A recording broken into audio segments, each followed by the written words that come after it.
কি ঘটেছিল সে বিষয়ে আমি যতটুকুন বলা যায়, যেটুকু বলা যায় না সেটুকু বলবো না খোলা মাঠে, ততটুকুন বলার চেষ্টা করবো ইনশাল্লাহ। রহমতুল্লাহ।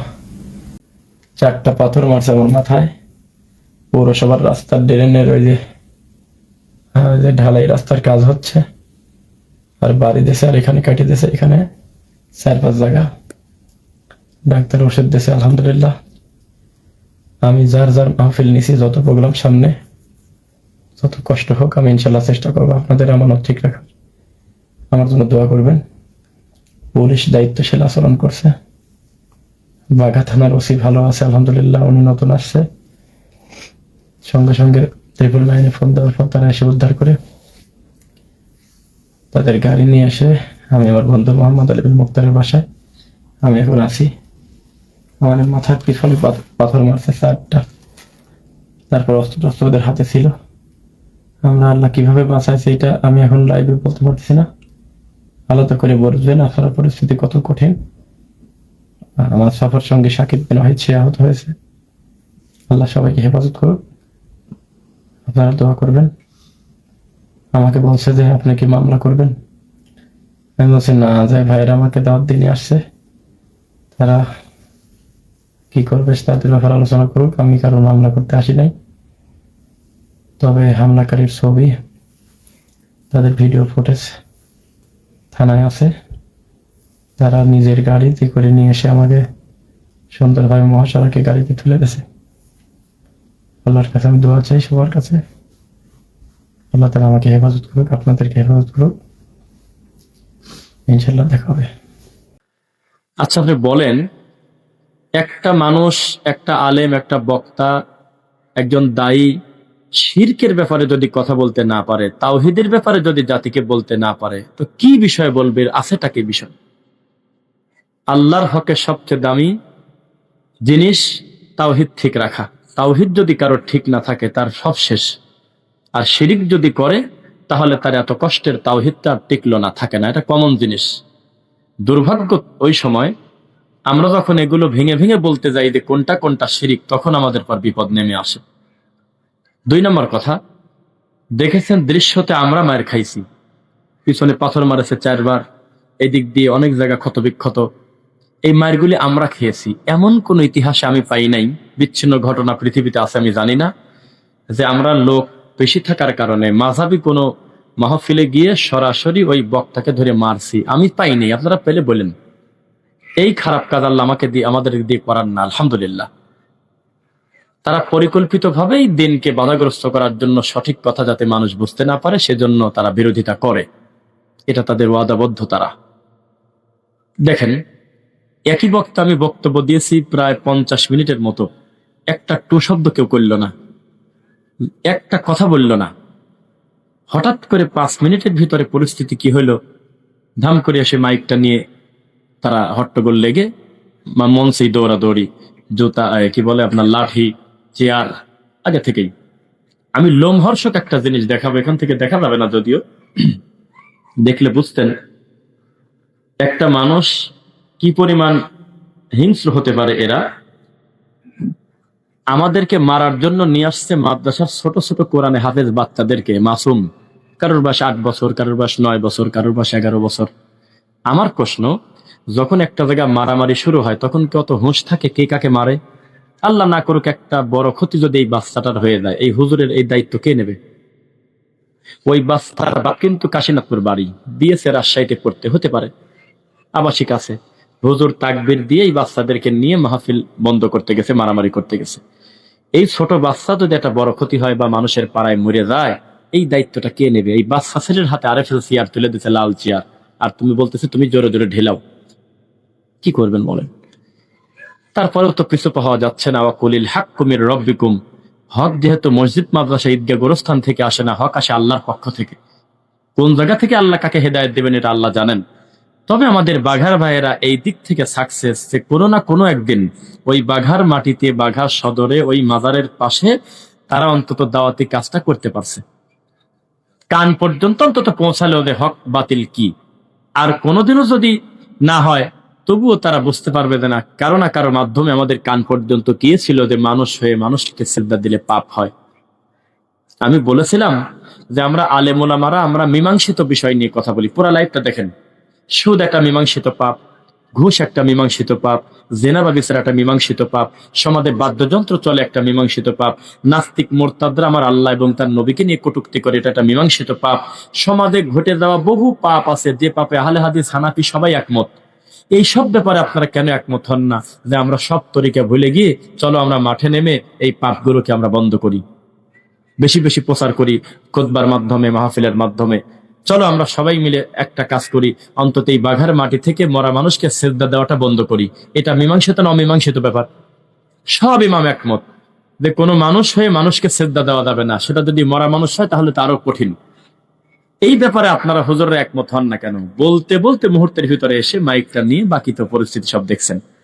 আল্লাহ কিছু জিনিস, ওয়াল্লাহু ইয়াসিমুকা মিনান নাস, সবাই আমার দিকে তাকাবেন।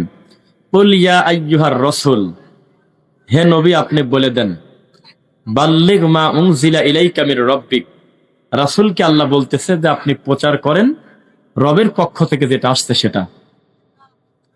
ওয়া ইল্লাম তাফআল ফামা বাল্লাগতা রিসালাতা, যদি তা প্রচার না করেন তাহলে রিসালাতের দায়িত্ব যে আপনার উপরে ছিল এটা ধরে নেওয়া যাবে যে আপনি দায়িত্ব পালন করলেন না। ওয়াল্লাহু ইয়াসিমুকা মিনান নাস। আমাদের এই বাঙালির বুদ্ধির চিন্তায় আসে যে শয়তান হলো মানুষকে ধোঁকা দেয়, জিন শয়তান মানুষকে অন্যায় জুলুম থেকে এই সমস্তকে উদ্বুদ্ধ করে। এখানে তা লেখা নাই, এখানে মানুষ শয়তানের কথা বলা। কেন? কারণ এই কোরআন হাদিসের কথা তাবলিগ করতে গেলে সবচেয়ে বড় বাধা আসবে হলে আমার মতন আর একটা টুপিওয়ালার কাছ থেকে, আর একজন হুজুরের কাছ থেকে, আর একজন নামাজি লোকের কাছ থেকে। তখন ওয়াল্লাহু ইয়াসিমুকা মিনান নাস, আমি আল্লাহ তোমাকে মানুষের অকল্যাণ থেকে বাঁচিয়ে দেব। সবাই আমার দিকে তাকাবেন, আমি একবারে ভেঙে ভেঙে আস্তে আস্তে বলতেছি। কোরআন মাজিদের সর্বশেষ সূরার নাম কি? সূরা নাস। সর্বশেষ আয়াতে আছে মিনাল জিন্নাতি ওয়ান নাস। শুধু জিন শয়তান থেকে আল্লাহ বাঁচতে বলে নাই, মানুষ শয়তান থেকেও বাঁচতে বলছে, মানুষের অকল্যাণ থেকেও বাঁচতে বলছে। কোন মানুষ? যে মানুষটা মুহাম্মদ সাল্লাল্লাহু আলাইহি ওয়াসাল্লামকে পর্যন্ত ছাড়ে নাই, তাকে জাদু করলো। কার কাছে যাবেন আপনি বলেন আমাকে? আপনার মনের ভিতরে যদি প্ল্যান থাকে যে আমি ওই লোকটাকে অপমান করব, 10 দিন আগে থেকে যদি আপনি আটঘাট বেঁধে বসে থাকেন, আমরা তো গায়েবের মালিক কেউ না। যারা আমাদেরকে দাওয়াত দিয়েছে তাদের তো ফোঁদি উড়াই দিতে পারবেন না, তারাও স্থানীয় লোক। তারা কেন লাঠি নিয়ে গেল না? তারা কেন আর একটা মানুষের মাথায় বাড়ি দিল না? তাও কি বোঝেন না যে তাদের উদ্দেশ্য কত সৎ? তারা শুধুমাত্র কোরআন হাদিসের কথা প্রচার করার জন্যই তারা মাঠে গেছে। অন্তত সিকিউরিটির জন্য দুই একটা লাঠি রাখতে পারতো, সে কাজ পর্যন্ত করে নাই, কারণ আল্লাহ এই দায়িত্ব আমাদেরকে দেন নাই। আর তারা রওনাই দিয়েছে লাঠি হাতে করে। আর লাঠিটা দেখলাম আমার ওই মুরব্বী বাবাদের মতো এরকম বয়স হবে একটা লোক ইমানের জোশে লাঠি নিয়ে আসছে। কারণ আমাদের মারলে তো জান্নাত, নাকি? এটা ইমানের কারণে আসছে, জান্নাতে দেওয়ার লোভে আসছে। কিন্তু আপনি মনে করেন না যে এটা রানিং মাহফিলে একটা আলেমের মাথায় বাড়ি দিতে আসতেছে একটা দাড়িওয়ালা টুপিওয়ালা লোক লাঠি হাতে করে জাহান্নামে যাওয়ার জন্য না। ও মনে করছে ওনাকে যত তাড়াতাড়ি মারবো জান্নাতে চলে যাবো। এভাবেই মানুষকে অন্ধ করে রাখা হয়েছে দীর্ঘদিন। আমি ওই বাঘার মাটিতে বারবার বললাম যে ভাই আমাকে প্রয়োজনে বাঁধি রাখেন গাছের সাথে, কিন্তু এই কথাটা প্রমাণ করে দেন আমার কোন কথাটা কোরআন হাদিসের বিরুদ্ধে গেল। আমি বলছিলাম যে আমরা মীমাংসিত ব্যাপারে একমত হই না কেন? আপনাদের এই বাঘা, এই শাহী মসজিদের পাশে শত শত কবর, ওখানে যদি প্রতিদিন অথবা সপ্তাহে 5 জন করে মরা মানুষকে সেজদা না দেয় তাহলে আমি মিথ্যুক। কি বলবেন আর এই কথার উপরে কি থাকে? আমি মোবাইল বের করে বলে দিলাম যে আমার মোবাইলে রেকর্ড আছে, আমার চোখের সামনে দেখেছি একটা বাচ্চাকে গড়াগড়ি করায় দিচ্ছে, মাজারের মাটি নিয়ে কপালে মুছতেছে যাতে ওই বাচ্চার ব্রেন শক্তি ভালো হয়। তা আপনাদের এই বাঘার ইমাম সবাই আছেন যারা, তারা ইমানের জোশে জান্নাতে যাওয়ার আশায় আমার মতো হুজুর যাতে এখানে ওয়াজ করতে না পারে, আজ 15 দিন ধরে কত কিছুই না করলেন। আজকে আসর পর্যন্ত থানায় গেলেন, কত লিখিত অভিযোগ করলেন যাতে আমরা আসতে না পারি। তো মাজারে সেজদা দেওয়াতে পাপ, এটা কি আমার ওয়াজ না হানাফি মাযহাবের ওয়াজ? সবারই। তো আমাদের ভিতরে কিছু, আমাদের ভিতরে না, কিছু পণ্ডিতি হুজুর আছে, কিছু নিরীহ লোক আছে, ওরা মনে করে যে আমরা গরম কথা বলি জন্য আমাদের এটা হয়ে গেছে। না, আপনি বোঝেন নাই। সিলেটের মাটিতে ডক্টর মানজুর ইলাহি স্যারকে ছেড়ে দেন, তবুও তাকে আঘাত করবে। বাংলাদেশের সবচাইতে নিউট্রাল এবং ব্যালেন্স করে সুন্দর ভাষায় যারা কথা বলে তাদের ভিতরে একজন হলো ডক্টর মানজুর ইলাহি স্যার, ডক্টর সাইফুল্লাহ মাদানী, এরকম বড় বড় আলেম আরো যারা আছেন। তাদেরকেও যদি আপনি বিবারিয়া নিয়ে যান কোন একটা মাদার কেন্দ্রিক একটা জায়গায়, ওখানে পিতা মাতার হকের ব্যাপারে ওয়াজ করবে, তাও তাকে অ্যাটাক করবে। কি বলতেছেন সেটা বড় কথা না। এটা তাদের প্ল্যান। এই সমস্ত মানুষদের বিচরণ যদি আমাদের এলাকায় বেশি বেশি হয়, তাহলে আমাদের মাজার ব্যবসা, তাবিদের ব্যবসা, কুলখানি করা, এই সমস্ত পাপ আমাদের উঠে যাবে দিন দিন। আর কি কারণ আছে বলে দেন, কি কারণটা আছে? একটা মানুষকে অপমান করার কত রাস্তা খোলা, খালি বলেন যে আয়াতটা পড়েছেন, আয়াতটা সঠিক হয়নি, তাই তো আমি ঠকে দেই। যে আয়াতটা পড়েছেন তার অনুবাদটা ঠিক হয়নি, ঠিক করে নেন, তাই তো আমি ধরা খাইয়া দেই। পুরা টপিকের বাইরে আমরা কি বলি না, আমরা কি মাজারের বিরুদ্ধে বলি না, এই কথা বলে আমার থেকে মাইক কাড়িয়ে নিচ্ছে। তো কি করবেন বলেন, এই পরিস্থিতি কঠিন। এই জন্য আমি বলি যে 90% মুসলমান আমরা এই কথা কিভাবে বলি, আমরা কিসের ভিত্তিতে বলবো? আমরা এদেশে কোনো জবাবদিহিতা আছে? একজন ইউটিউবার, নাম মনে নাই, উনি বলে মাঝে মধ্যে যে আমাদের এই দেশের কোনো বাপ মা নাই। কি নাই? বাপ মা নাই। মনে চাচ্ছে পাকা রাস্তার উপরে রেলিং দেওয়া থাকে না, ওই পারে গাড়ি এপারে গাড়ি, মাঝখানে লোহার রেলিং টান দিয়ে খুলে নিচ্ছে, খুলে নিয়ে গাঁজা খাবে, 500 টাকা বিক্রি করবে, শত শত গাড়ি যাচ্ছে, কে ওই ছেলেটাকে বলবে না দেই যাও? জবাবদিহিতা নেই। চলন্ত রাস্তার উপরে পেশাব করতেছে 3 জন একসঙ্গে বসে, কেউ বলবে না যে ভাই ওখান থেকে উঠে ওই দিকে যান, কারোর কিছু আসা যায় না। এটা এটা কোনো কিছু আসবে না, যাবে না। এই দেশের কোনো বাপ মা নাই, আমরা প্রোডাক্ট খারাপ। যেই নেতা হতে চায় সবাই বলে আমাকে যদি ভোট দেন ফেব্রুয়ারিতে, আমি এলাকার রাস্তাটা ভালো করে দেব, আমি এটা ব্রিজ করে দেব, আমি এটা সেতু করে দেব। কেউ বলে না যে আমি এই জাতিক মানুষ করব, আমি মানুষকে মানুষ করে দেবো ইনশাল্লাহ। আমি 3 দিনও যদি ক্ষমতায় থাকি এই জাতিকে মানুষ বানানোর চেষ্টা করব। খালি কয় রাস্তা বানাবো, আমি ঘর বানাবো, আমি বিল্ডিং করবো, এটা জাগতিক উন্নয়ন। আমাদের মূল উন্নয়ন হলো আমাদের ইমানগত উন্নয়ন। কিসের উন্নয়ন? ব্যক্তিত্ব নাই, জাতিগত কোনো উন্নতি নাই, একাডেমিক কোনো উন্নতি নাই। আমি কতদূর দাওয়াতি কাজ করে আগাতে পারবো বলেন? এই জন্য আপনারা কষ্ট হচ্ছে কথা বলতে, যদিও আপনারা যারা এখানে উপস্থিত আছেন, দিনের বিজয় এটাই। এই যে এক জায়গায় বসে আমরা 50 জন ভাই কোরআন আর হাদিসের কথা শুনতেছি, এটাই বিজয়। বিজয় আবার কাকে বলে?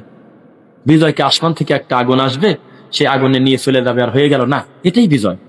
এই মাটিতে আজকে থেকে 2 বছর 5 বছর আগে যেটা সম্ভব ছিল না, এখন বসে ঘোষণা দিয়ে কোরআন হাদিসের কথা বলা যাচ্ছে, এটার নামই বিজয়। আগে একটা গ্রামে এ কথা বলে টিকা থাকতে যেত না যে মিলাদ পড়া যাবে না, বেদাত তো বহু দূরের কথা, যাবে না বললে পরে ঘাড় ধরে তাকে পিটিয়ে বের করে দিয়েছে মসজিদ থেকে, যে কয় বলে কি।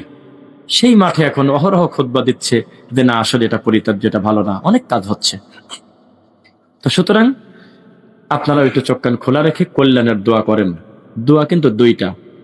ভালো মানুষের জন্য দোয়া করবেন যে আল্লাহ যাতে তার দাওয়াতি কাজকে আরো কবুল করেন, আর মন্দ মানুষের জন্য দোয়া করবেন যে আল্লাহ তাকে হেদায়েত দিক, আর নয়তো তাকে অনিষ্ট থেকে জাতিকে হেফাজত করুন।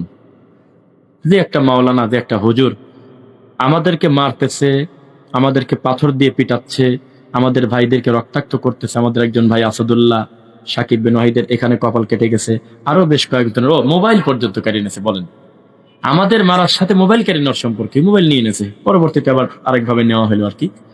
এই হলো তাদের অবস্থা। তো আমি যেটা বলতে চাচ্ছি, দিনের বিজয় এটাই। আগে যেটা আল্লাহর জন্য করা যেত না, এখন আল্লাহ সহজ করে দিয়েছে। ওই বাঘা যারা আমাদেরকে দাওয়াত দিয়েছে তারা বলেছে যে এই বাঘার পৌরসভায়, এই বাঘা ঈদগাতে আজকেই প্রথম, ইতিহাসে আজকেই প্রথম, স্বাধীনতার পরে টরে না, ইতিহাসে কোনোদিন প্রমাণ পাওয়া যায় না যে কোনো সালাফি আকিদা মানহাদের, বিশুদ্ধ আকিদার একজন এসে 2 মিনিট কথা বলেছে। এই পরিস্থিতি কোনোদিন ছিল না, আজকেই প্রথম। তো সেখানে গেছি আমরা, 2টা কথা বলে আসছি। পরিস্থিতি যতই জটিল হোক, আমরা আশা করি এই আতরের সুঘ্রাণ গোটা বাঘাতে ছড়িয়ে পড়বে ইনশাল্লাহ। এই দাওয়াতি কাজের প্রভাব কেমন দেখেন, মন্দ লোককে তার মন্দ কাজ থেকে ফিরানো যেতে পারে পরিস্থিতি জটিল করলে, আর ভালো মানুষকে তার ভালো থেকে যত ফিরাতে চাবেন তত আরো বেশি ভালো হয়।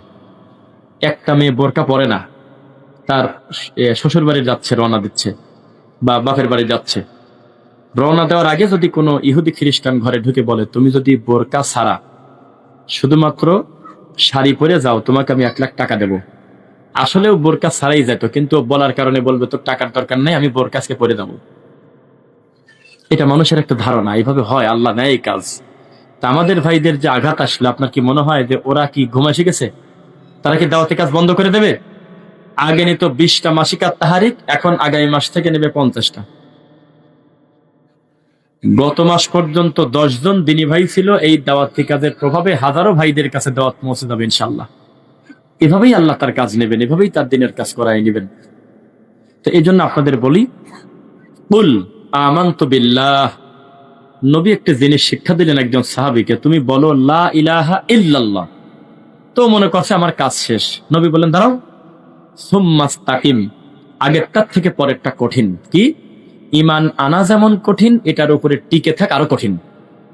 তো লা ইলাহা ইল্লাল্লাহ আমরা পড়েছি, আল্লাহকে আমরা বলি যে এটা নিয়ে যাতে আমরা কবরে যেতে পারি, বলেন আমিন। আরেকটি বিষয় বলি, নেক্কারজনক ঘটনা কিন্তু ইতিপূর্বে বহু ছিল। অনেক আলেম ওলামা অনেক কষ্ট করেছে জীবনে।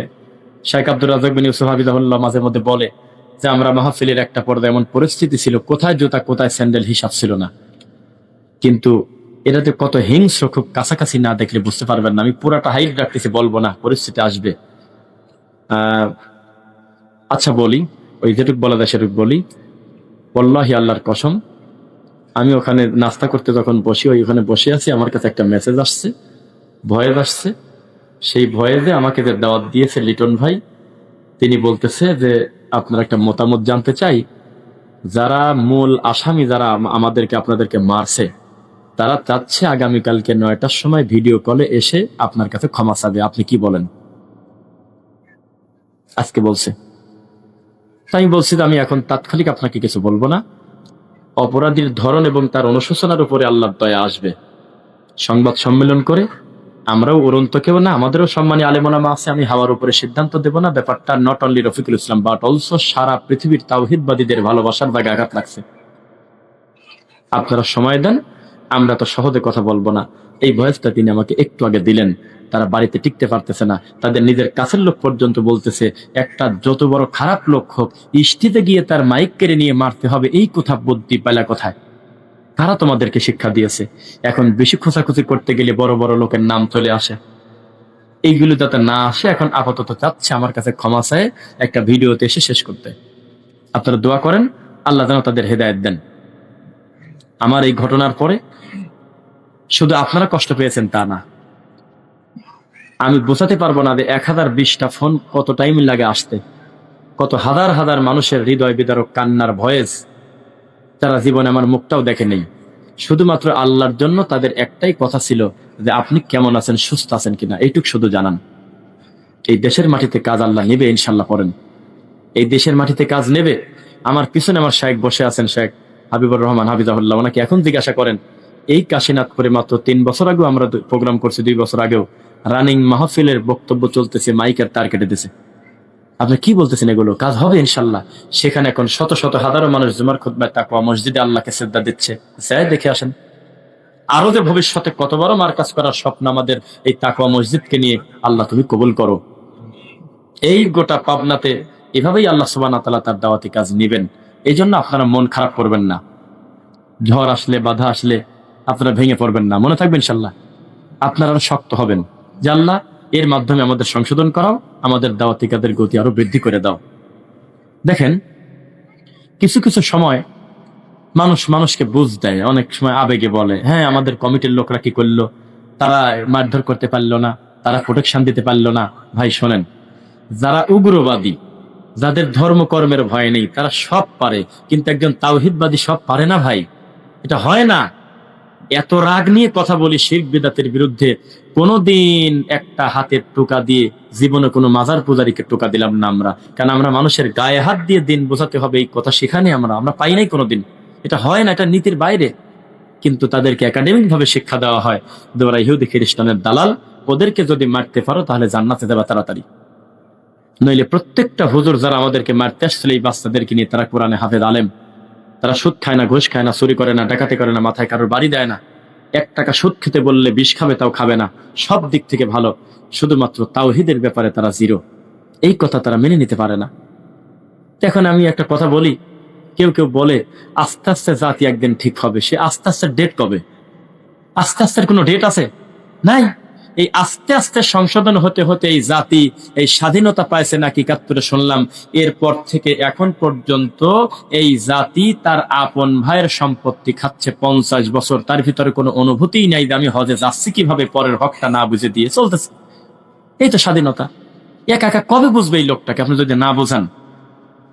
আর 40টা বছর একটা আলেম মানুষ জর্দা দিয়ে পান খায়, কোনোদিনও তার ভিতরে এই ফিলিংসটা আসলো না যে এটা কি নেকির কাজ না ভালো কাজ, আমি বাদ দিয়ে দেই, না আসে না। একা একা আসে না। আল্লাহ নবীর কাছে পর্যন্ত একা একা টাকা দেয় নাই। যখন বললো যে আমি যুদ্ধে যাব, কে কি দেবে, তখন বললো আমি 3 ভাগের 2 ভাগ, আমি অর্ধেক, আমি 3 মাসের খাওয়া খরচ, আমি এটা দেবো ওটা দেবো। একটা পরিস্থিতিতে আসলে মানুষ বোঝে। আর আমি অন্তর থেকে বিশ্বাস করি, এই পরিস্থিতিতে আল্লাহ যাদের বক্তব্যের মাধ্যমে প্রভাবে আনায় তারাই হলো আহলুল হাদিস। পৃথিবীর আর কোন আলেম ওলামার বক্তব্য কোনো প্রভাব নাই। কে কোন দিকে বসে আছে, কে কোন দিক তাকা আছে, কে বাদাম খাচ্ছে, কে জিলাপি খাচ্ছে, কে আসলো গেল, কোনো কিছু বোঝা যায় না। কিন্তু আমরা যখন বক্তব্য দেই তখন মানুষ চারদিক থেকে বোঝে, স্টেজে না আসলেও জানে যে কিছু একটা বলতেছে। তারা জানতে পারে, প্রভাব হয়। রাতারাতি মানুষকে আল্লাহ হেদায়েত দেবে সেটা বলি না, তবে মনে রাখবেন, আজকে যেই আলেম ওলামাকে আপনি খুব মহব্বত করেন দিনের কারণে, সেই আলেমদেরকে গালি দিতে গিয়ে আল্লাহ আমাদেরকে হেদায়েত দিয়েছে। মুফতি মারুফ কাসিমেরা এমনি এমনি আল্লাহ দিনের পথে আসে নাই। তারা অকথ্য ভাষায় গালিগালাজ করতে একসময় আহলুল হাদিস আলেমদেরকে। শেষ পর্যন্ত গবেষণায় যখন গেল যে সারা জীবন কোরআন হাদিস পড়ছি হলো পরীক্ষাতে পাশ করার জন্য, এবার জান্নাতে যাওয়ার জন্য একটু পড়ে দেখি ব্যাপারটা কি। যেই পড়া শুরু করছে দেখে প্রতি পৃষ্ঠায় পৃষ্ঠায়, প্রতি লাইনে লাইনে, প্রতি হাদিসে হাদিসে যত ভালো আমল আছে, যত নিষেধ করা আছে, সমস্ত ভালো আমলগুলো যাদের পক্ষে, সব খারাপ কাজ থেকে যারা দূরে, তারাই হলো তারা যাদেরকে আমরা গালিগালাজ করি। এটা বাস্তব কথা। তো যাই হোক, আল্লাহর কাছে আমরা দোয়া করি আমাদের সমস্ত মাজলুম আলেম ওলামাকে আল্লাহ যেন দিনের জন্য কবুল করে। আর এই বক্তব্যের মাধ্যমে আমি একটা দোয়া চাই, আমার সাথে বলবেন, আল্লাহ যেন আমাদেরকে জালেম না বানায়। মাজলুম হওয়া ভালো। মাজলুম হবেন, মার খাবেন, কাউকে মার দিতে হবে, সেটা আপনি মাথায় নিয়েন না। পরিস্থিতি পড়লে ভিন্ন কথা, শরীয়তে বিধান আছে, তবে লাঠি হাতে করে আমরা নিজেরা কারোর কাছে যাব না। আমরা যাবো কি নিয়ে? তাওহীদের দাওয়াত নিয়ে, কোরআন নিয়ে, হাদিস নিয়ে। এক চুল মনের ভিতরে এই কষ্টটা আসে না। লা তাখাফ ওয়ালা তাহজান, লা তাহিনু ওয়ালা তাহজানু ওয়া আনতুমুল আ'লাউনা ইন কুনতুম মুমিনিন। এখানে কোনো সংখ্যার কথা নাই। কিতাবুন আনজালনাহু ইলাইকা লিতুখরিজান নাসা মিনাজ জুলুমাতি ইলান নূর। আসছেই এই কারণে, এই শিরক থেকে মানুষকে বাঁচানো যায় কিভাবে, এই কারণেই কোরআনটা আসে। আমাদের কাজই ওইটা, এর বাইরে আর কাজ নেই। তো দাওয়াতি কাজ করতে গেলে বিপরীত দিক থেকে বাধা আসবেই, গালিগালাজ করবেই। তবে তাদের হিংসতা খুব কঠিন। আলাদা করে একদিন শুনে নেবেন তাদের পরিস্থিতি কত কঠিন। ছোট ছোট বাচ্চার হাতে RFL তুলে দিয়েছে, লাঠি তুলে দিয়েছে। এটা কি ছোট পাপ মনে করলেন আপনি? এটা সহজ। এই বাচ্চা ছেলেকে নিয়ে বলছে চলো অমুক জায়গা মারামারি করে আসি। এই হলো তাদের অবস্থা। ওই মাঠে কিন্তু তারাই মাহফিল করে 50টা বছর। তো একটা বার আমরা বলি আগামী মাসে তোমরা আবার নিয়ে আসি, আমাদের বিরুদ্ধে আর একটা বক্তব্য দিলেই তো শেষ হয়ে গেল। কিন্তু ওই 1 ঘন্টা তাদের হজম হচ্ছে না। ওরা বলে যাক না, এক্ষুনি ধরতে হবে, তাছাড়া আমাদের এই মাজার ব্যবসা চলে যাবে। আলহামদুলিল্লাহ, যেখানে বিপদ সেখানে তো আল্লাহর দয়াও থাকে, থাকে না? আমরা যখন এক জায়গায় গিয়ে আশ্রয় নিলাম, দরজা বাইরে থেকে টোকাচ্ছে, দৌড়াদৌড়ি করতেছে, তখন একটা মহিলা 999-এ ফোন দিয়েছে, একটা বোন, আল্লাহ তাকে কবুল করুন। তার স্বামী আসলে পরে, তো ওসি সাহেব আসার পর ওসি সাহেব আমাদের সাথে দায়িত্বশীল আচরণ করছে, আলহামদুলিল্লাহ। উনি একবারও বলে নাই যে আপনার বক্তব্য ভুল, একবারও বলে নাই। উনি বলছে আপনার বক্তব্য ভালো, কিন্তু এই মাঠে বলার কারণে ওরা নিতে পারতেছে না। উনি কোনো সময় বলে নাই যে আপনার বক্তব্য অন্যায় করছেন, আপনি শিরিকের বিরুদ্ধে বলছেন কেন, শিরিক ভালো, তা বলে নাই। উনি বলেই নাই যে বেদাত ভালো, বরং আমি কিছু বলার আগে একাই বলতেছে শিরিক বেদাত আপনি বলছিলেন। জি, প্রথমে শুরু করছিলাম আদর্শ সমাজ গঠনে ইসলাম। তো এটাতে ওর কিছু আসা যায় না। শিরিক বিদাতের ব্যাপারে যখন বলছেন, তখন একটা বৃহৎ শ্রেণী যারা সরাসরি মাজার কেন্দ্রিক, ওরা তো আপনার উপরে অ্যাটাক করবে। তবে আপনি চাইলে মামলা করতে পারেন। আমি বললাম না, আমার বাড়ি পাবনা, আমি এইখানে মামলা করার জন্য ঘুরবো, এই কাজ আমার না, আমি চলে যাচ্ছি, আপনারা দায়িত্বশীল যারা ভালো মনে করেন করেন। তখন ওনাদের ছবি নিল, যাদের ভিডিও ফুটেজে দেখা যাচ্ছে যারা মারতেছে, দৌড়াচ্ছে লাঠি নিয়ে, আসলে দেখেন নাই ভিডিওতে, তাদের ছবি স্পষ্ট করে তুলে নিয়েছে, নিয়ে ওনাদের এই সহ লাগছে। একদিনের দৌড়ের উপরে থাকার কারণে আজকেই লোক দিয়ে ফোন দেওয়া হচ্ছে, ওনাকে বলেন উনি আমাদের ক্ষমা করবে কিনা, যদি করে তাহলে আমরা মাফ চাবো।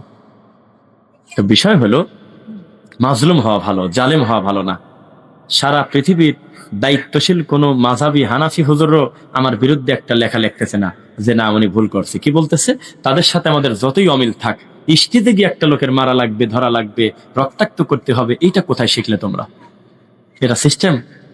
আমার এই মাথার পাশে 4টা ইট দিয়ে ঢেল দিয়েছে, ইট বা কি ওটা আমি বলাও কঠিন। ওরে পৌরসভার রাস্তার কাজ হচ্ছে, ঢালাই রাস্তা বোঝেন, উঁচু করে করে, ওই ঢালাই রাস্তার ইট থেকে ওরা ঢেলাচ্ছে।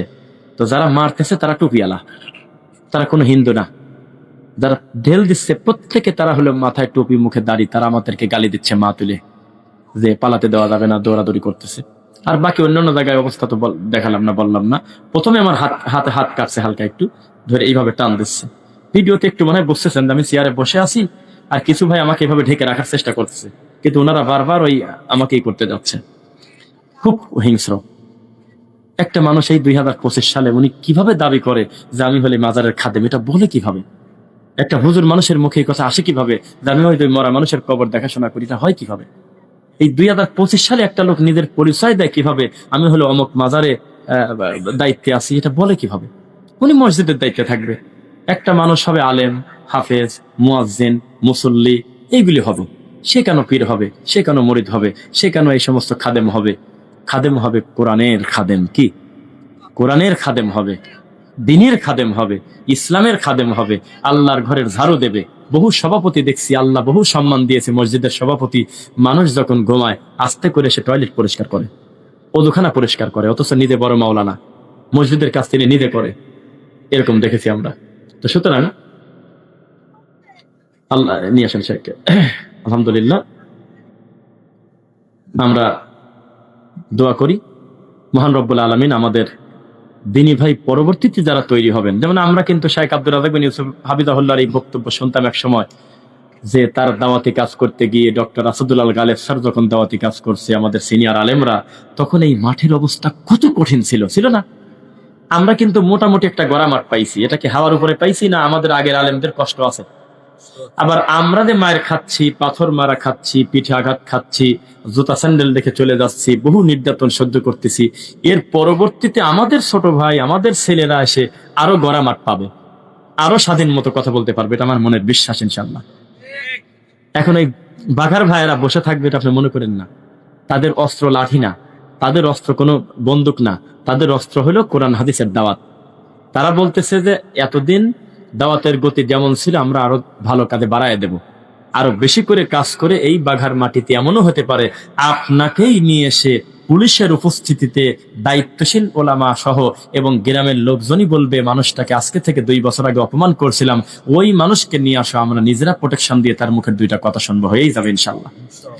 কারণ আমরা হাত তুলতে বলছিলাম যে আপনার এটা হাত তুলে আমাকে বলেন 50 বছর এখানে তাফসীরুল কোরআন মাহফিল হয় আশপাশে, 50টা কথা মনে আছে কারোর? কয়দিন নাম মনে নেই।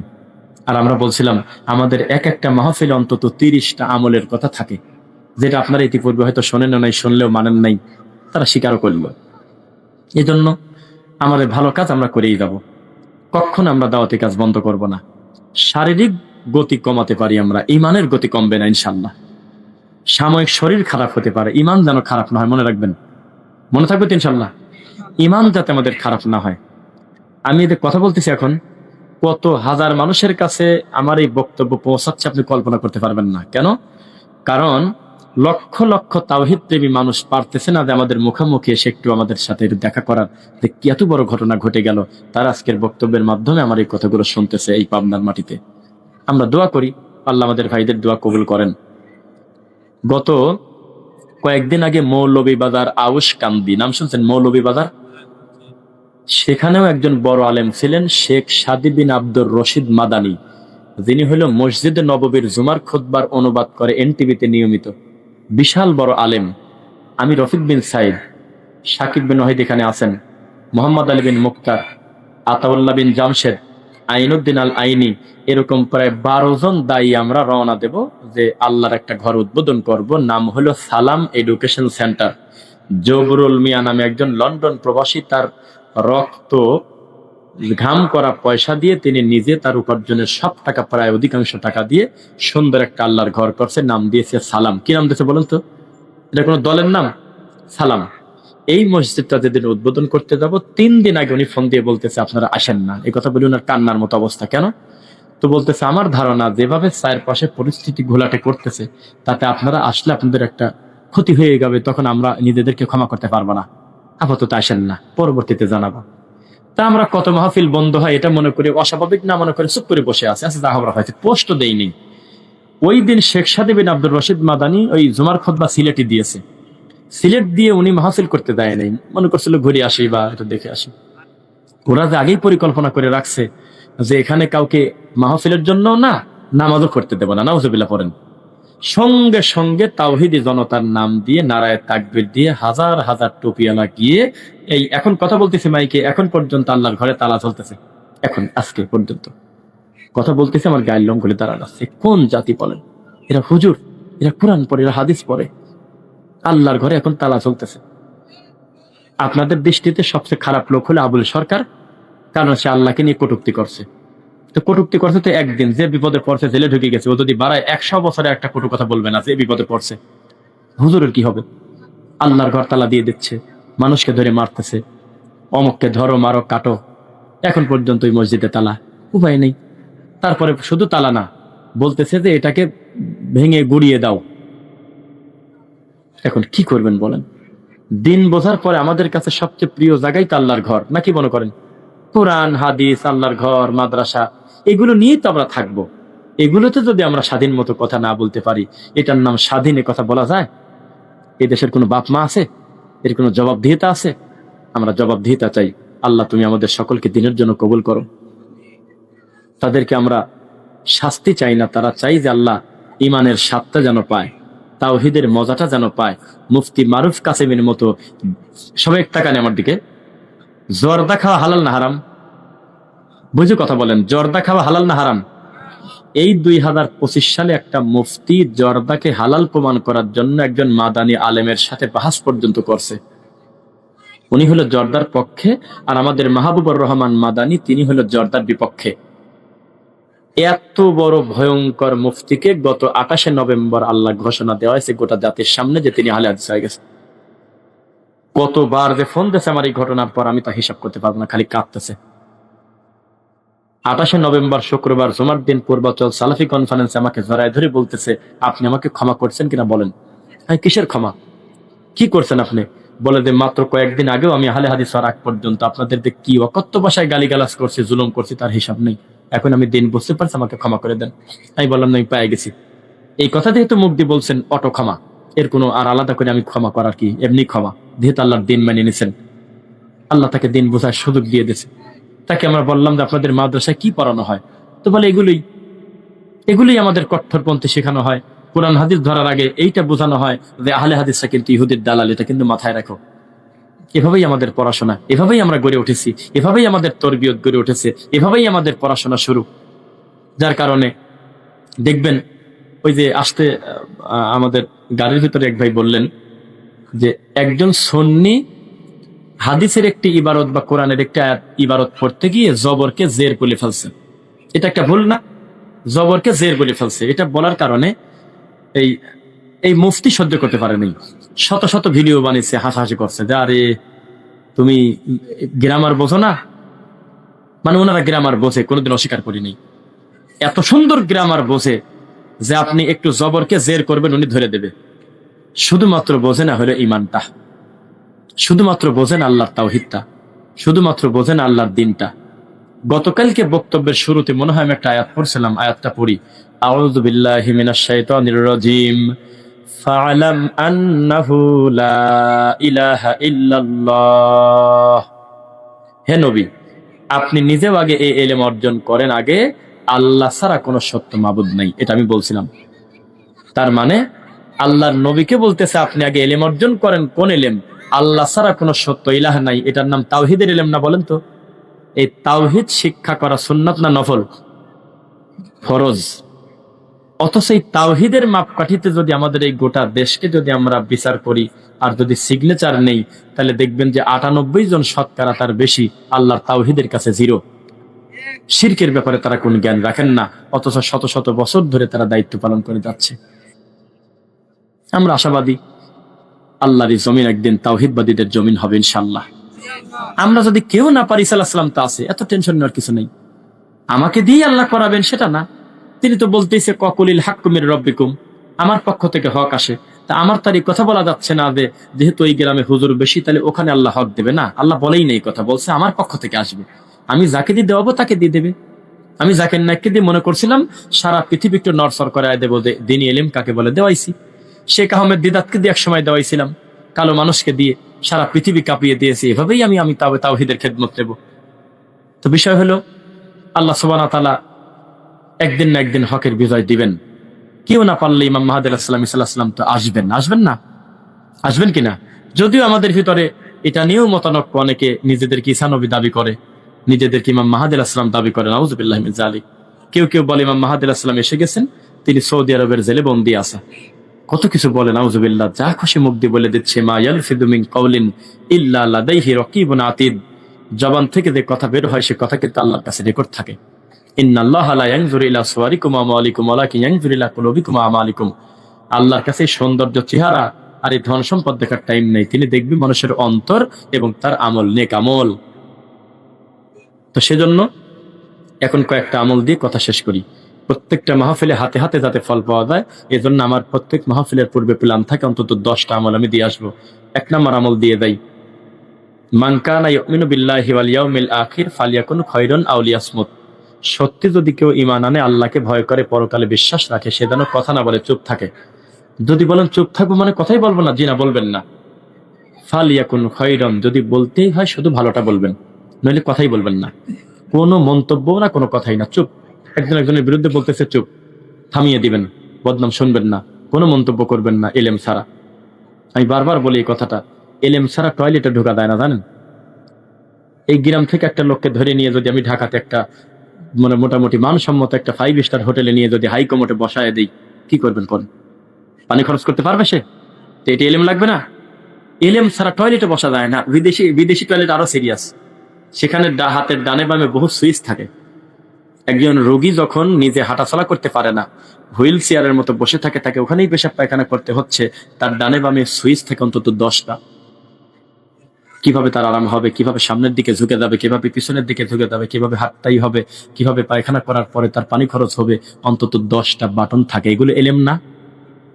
পৃথিবীর কোন ডাক্তার বলেছে যে তুমি ইট বালু আর সিমেন্ট এক জায়গা করো তাহলে শক্ত হয়ে যাবে? পৃথিবীর কোনো কোরআন হাদিসে লেখা নেই। কোরআন হাদিসে কোথাও লেখা নাই যে চিংড়ি মাছের ভিতরে যদি তুমি ই দিতে পারো, লাউ দিতে পারো, তাহলে একটু স্বাদ পাবে, টাকি মাছ আর লাউ দিলে মজার পাবে। কোনো কোরআন হাদিসে লেখা নেই। এটা এলেম, এটা মানুষ করছে। কিন্তু দিনের ব্যাপারে কথা আসলেই আমরা বলতেছি যে আমি কি মাদ্রাসায় পড়ছি নাকি? ইয়ালামুনা যাহিরাম মিনাল হায়াতিদ দুনিয়া ওয়া হুম আনিল আখিরাতি হুম গাফিলুন। আমরা আখিরাতের ব্যাপারে কথা আসলেই আমরা বলি যে আমরা তো মগা, আমরা তো কিছু বুঝি না, আমরা তো জানি না। আল্লাহ হিদায়াত দিন, বলেন আমিন। সম্মানিত প্রিয় শাইখ চলে আসছেন, আলেমের মুখ থেকে এলেম শুনবেন, পেয়েছেন, আল্লাহ শুকরিয়া আদায় করেন। যার কাজই হলো শুধু একাডেমিক খেদমত করে দেওয়া, প্রাতিষ্ঠানিক খেদমত করে দেওয়া, মাসিক তাহারিকের মাধ্যমে হয়তো শায়েকের মুখ কেউ দেখেই না সরাসরি, অথচ লাখো মানুষের কাছে তার লিখনের খেদমত পৌঁছে যাচ্ছে প্রতিদিন। দিন বোঝার কত পরে ডক্টর গালেব স্যারের মুখখান দেখছি, তার আগে না বুঝি সালাত রাসূল বই পড়ে নিজের সালাতকে রাসূলের পদ্ধতিতে বানায় ফেলছে, আলহামদুলিল্লাহ। তো ব্যক্তি বড় কথা না, ওয়াকুলিল হাক্কু মির রাব্বিকুম, হকটা বড় কথা যেটা আসে রবের পক্ষ থেকে। এই জন্য আপনারা নিজেরা গবেষণা করেন, আমি জানি। গবেষণা না করলে টাকি মাছ আর লাভ এক জায়গা করছে কে? গবেষণা না করলে কে বুদ্ধি দিল ইট বালু সিমেন্ট পড়লে শক্ত লাগে, একখানে করে শক্ত হয়ে গেছে, সুপার গুলো চলে না? এগুলো সব এলেম। কে বলেছে এই জমিতে এই পরিমাণ সার দিলে তোমার জমিনে ফসল পোকা খাবে না? এটা এলেম। কিন্তু দিনের ব্যাপারে আসলে আমরা একেবারে সবাই যে বেখেয়াল। আল্লাহ আমাদের সঠিক দিনের বুঝ দিন, আল্লাহুম্মা আমিন। আল্লাহ আমাদের এই সফরকে তুমি নিরাপদ করো, আল্লাহুম্মা আমিন। আল্লাহ আমাদের সম্মানিত শাইখদেরকে তুমি জাতির সামনে আরো বেশি গ্রহণীয় করো, বলেন আমিন। আল্লাহ এই গোটা প্রোগ্রামটাকে তুমি তোমার দিনের জন্য কবুল করো। আল্লাহ আমাদের সম্মানিত প্রিয় শাইখের মুখ দিয়ে তুমি তাওহীদের কথাগুলো এমন ভাবে বলাবে যে কথার মাধ্যমে এই জাতি সংশোধন হয়ে দিন শিখবে, আল্লাহুম্মা আমিন। সুবহানাকাল্লাহুম্মা ওয়া বিহামদিক, আশহাদু আল্লা ইলাহা ইল্লা আনতা আস্তাগফিরুকা ওয়া আতুবু ইলাইক। আসসালামু আলাইকুম।